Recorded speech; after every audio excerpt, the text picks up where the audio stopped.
California condor is one of the world's rarest birds. Today there are only about 300 of them in existence. At one time they may have ranged across much of the continent. There's evidence that they ranged west of the Rocky Mountains from British Columbia to Baja and across the southern U.S. to Florida, and there are even fossils that place them in New York State. Due to the settlement of the country, their habitat slowly shrank until by the 1940s they were limited to 6 counties in California just north of Los Angeles.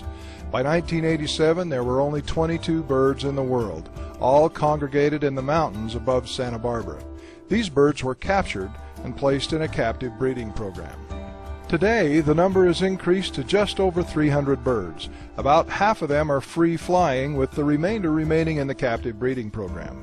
The free-flying condors are in 3 populations in California, Baja, and northern Arizona. The condors that spend the summers in southern Utah are from the northern Arizona flock. Condors are one of the largest flying birds in North America.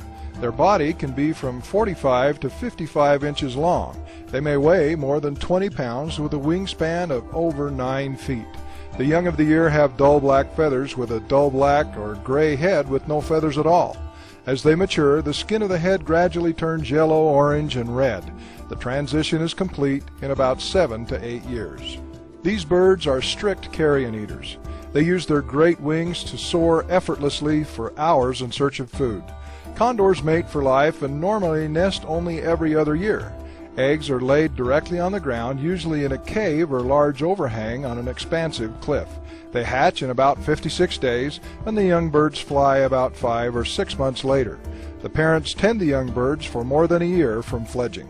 The Kolob site in southern Utah probably represents the best opportunity to view California condors in the wild. Over 30 birds have been seen frequently near the road just 4 miles south of Kolob Reservoir. The future certainly looks better for the condor today than it did in the late 80s. They still walk a very thin line as they face survival challenges from such things as predation and lead poisoning. Hopefully the future will continue to brighten for this magnificent vulture through the efforts of federal and state wildlife agencies and private interests such as the Peregrine Fund.